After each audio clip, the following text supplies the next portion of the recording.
Hi, this is Lulu. I'm a compulsive overeater, and today I would like to do a recording about something that comes up a lot with people that come from other programs. There's all kinds of 12-step programs. Thank you, God. Thank you, God. There's one book written by Bill Wilson about the disease of alcoholism, and the reason that it works for all of these anonymous groups is because the solution's the same. The problem is powerlessness that manifests in addiction, and the solution is power. So just going for this power just works in all kinds of different addictions, and that's why it's used for gamblers, and it's used for drug addicts, it's used for sex addicts, it's used for, I think there's Gamers Anonymous now. I think I heard, like the video game anonymous, people that are addicted to video games. Oh, there's probably like a whole slew of new ones with all the internet. Imagine them all, Facebook Anonymous and Instagram Anonymous. I don't know if there is. I'm just saying that. I'm being funny. But so going from one program to another is a beautiful thing. I'm just going to tell my personal story, and I'm not suggesting it, recommending it, but I came to AA. I did my steps in AA. Before I took my step 3, I caught my smoking and my food addiction. I equated it with my step 1 in AA. So when I took my step 3, the butts were down and the food was down. So all the work that I did felt like I didn't have another addiction going on. I wasn't going to anything to distract me. I had already identified those in AA. So that's kind of cool. There's nothing like an AA meeting, a good, strong, big book AA meeting. Like, it's better than like kind of I don't want to call it a weak OA meeting, but an OA meeting that's not really focusing on the solution. I think even Harlan says it in one of his recordings. Get yourself to a really good big book AA meeting, even as an overeater, not even an alcoholic. Trust me, that's like a strong recovery. So anyway, so when I came, so then I did my steps. I was going to AA and I was going to OA, and I was going to AA and I was going to OA. And I found that the more abstinence I got and the sobriety I got, the more involved I got. And it seemed like people in OA were asking me for help. Not one person, not one AA came up to me and said, like, can you help me? Can you answer some questions for me? And I'm not sure why.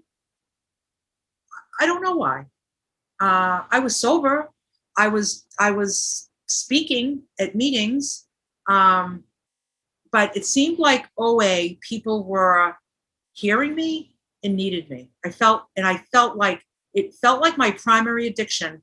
And I felt like in AA, I was like, you go to an AA meeting, I'm me in an AA meeting, I'm out with the smokers out front having a butt.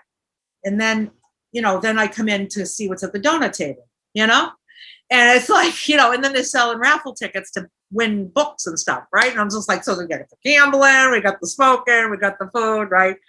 And I was right in there, so I'm not judging anybody. I was doing it too. But in OA, it feels like it kind of took care of my drinking. Like people in OA don't drink. Like alcohol is just not on a food plan, So I know if I didn't go to AA, I don't need to keep hearing about the alcohol message. I get it because I'm a sober alcoholic, so I totally get it. And here I am in OA.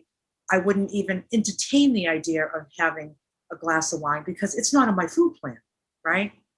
So now that I'm in AA, just like I said, I'm not recommending this, and I'm not saying that anybody that goes to 2 is wasting their time. I have no opinion on it. I'm just telling you my story. Is that I ended up leaving AA and I fully immersed myself in OA. And I don't drink. And I remember one time I said to my current sponsor in OA, I said, yeah, she said, I said, I guess like, if worse came to worse, I guess I could always light up a smoke because I'm not in that program, right? So it's kind of like, well, I would technically be abstinent, and I would technically be sober, So like maybe one day I might pick up a butt. And she said to me, would you really see yourself as an abstinent woman if you were smoking a cigarette? And I was like, absolutely not. I don't even have to say like, okay, beginning today, part of my abstinence is going to be never to smoke. I need to like declare that. No, it's like, no. I would not be abstinent, sober, or whatever word you might want to call it. So it's very easy for me to not have a cigarette because I'm not messing with my sobriety or my abstinence.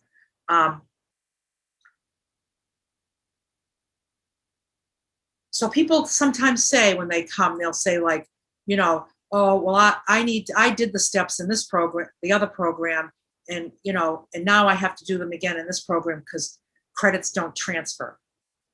And I know it's just kind of it's a fun little phrase, like credits don't transfer, meaning like you do your steps with alcohol, now you got to do your steps with food. But you know something? Food and alcohol are only in step one. They're only in step one.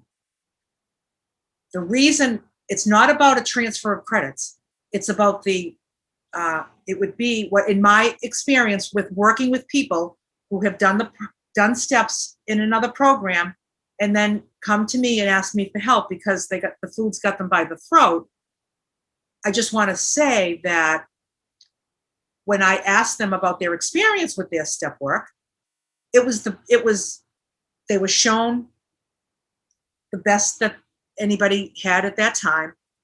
People can only pass on what they know. You can only take in what you're ready to take in. And the quality of and the depth of your writing and your discoveries and your spiritual awakening are a little clouded by continuing practicing another addiction while you're writing.